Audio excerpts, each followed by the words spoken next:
குள்ளே அடங்கி வச்சது ஒரே ஒரு வைரஸ் கிருமி, ஒரு மனிதனை பயத்தில், உயிர் பயத்தில் உட்கார வச்சது. நான் பார்த்துருக்குறேன் கொரோனா அந்த நாட்களில் எத்தனை பேர் உயிர் தப்பிச்சு வந்தாங்க எனக்கு தெரியும். எத்தனை பேருக்கு நானே ஜோம் பண்ணியிருக்கிறேன். மாஸ்க் போட்டுட்டு உயிருக்கு பயப்பட மாட்டேன்னு சொன்னவங்களாம் மாஸ்க் போட்டுட்டு உயிருக்கு பயத்தோடு வந்து ஜெபம் பண்ணது எனக்கு தெரியும். தேவப்பிள்ளைக்கு நான் சொல்லுகிறேன், உங்கள் பணம் உங்களை காப்பாற்றாது, உங்கள் பொருள் உங்களை காப்பாற்றாது, உன் சம்பாத்தியம் உன்னை காப்பாது, உன்னுடைய வாழ்க்கை உன்னுடைய எதுவுமே காப்பாற்றாது. உன்னை தாழ்த்தும் போது, உன் ஜெபம் பண்ணும் போது, தேவனை தேடும் போது, அந்த கண்ணீரின் ஜெபம் தேவன் உன் பாவத்தை மன்னிச்சா, பொல்லாத வழிகளை விட்டு மனம் திரும்பிட்டீங்கன்னா தேவன் உங்கள் குடும்பத்தையும் உங்கள் தேசத்தையும் ஆசீர்வதிப்பார். தேசத்துக்கு மாத்திரம் ஆசீர்வாதம் இல்லைங்க, நமக்கும் நம்ம குடும்பத்துக்கும் ஆசீர்வாதம். நம்மளோட வழிகளில் திருப்பவர்களாக இருக்கணும். நம்ம வழிகள் மாறி தேவனுக்கு பிரியமுள்ள நடைகள் தேவனால் ஆகப்படணும். துர்மார்க்கத்தனம் இருக்கக்கூடாது, வேஸ்தனம் இருக்கக்கூடாது, வேஸ்ட் மார்க்கத்தனமாக நம்ம இருக்கக்கூடாது. தேவ பிள்ளைகளா, உத்தம பிள்ளைகளா. முதல்ல பாருங்கள், வாயத்திறந்தா கெட்ட வார்த்தை இருப்பாங்க, வாயத்திறந்தா புழுத்து வார்த்தை இருப்பான். கிறிஸ்தவங்க தான், நான் சொல்கிறது யாரும் சொல்ல, கிறிஸ்தவங்க தான் திறந்தா புழுத்த வார்த்தையாக இருக்குது. இவெல்லாம் எப்படி பரலோகம் போக முடியும்? கெட்ட வார்த்தை பேசுகிறவனும் பைபிள் சொல்லுது கெட்ட வார்த்தை ஒன்றும் வாயில் புறப்படணும்னு சொல்லி சொல்லுது. ஆனால் கெட்ட வார்த்தை புழுத்து வார்த்தை பேசுகிறான்.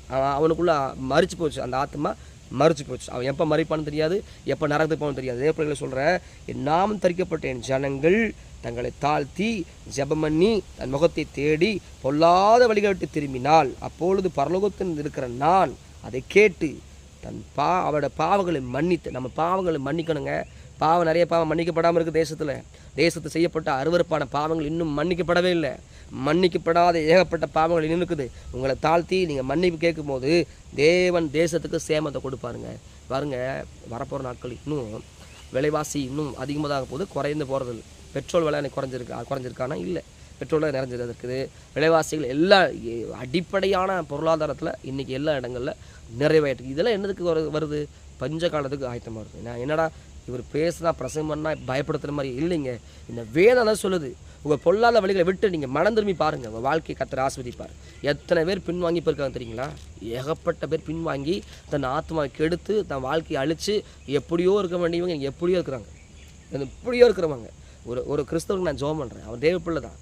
ஆனால் ஜெபம் இல்லை, வேத வாசிப்பு இல்லை, பொல்லாத வழிகள் இருக்கிறாரு. ஜெபம் பண்ணால் அவர் சொல்கிறார் கையேடு, அவனுக்கு ஜெபிக்காதுங்கிறார் ஆண்டவர். அவன்கிட்ட நான் பிரியமாக இல்லை, அவன் மேலே கை வைக்காதுங்கிற ஆண்டவர்.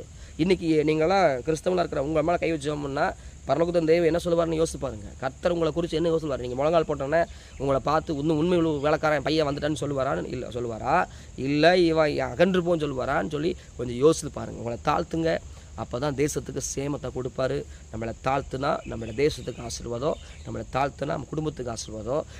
நம்ம ஜெபம் பண்ணி தேசத்துக்கு சேமத்தை கொண்டு வரணும்னா உங்களை தாழ்த்தணுங்க, அவர் முகத்தை தேடணுங்க, பொல்லாத வழிகளை விட்டு மனம் திரும்பணும். மனம் திரும்புறது மாத்திரம் இல்லை,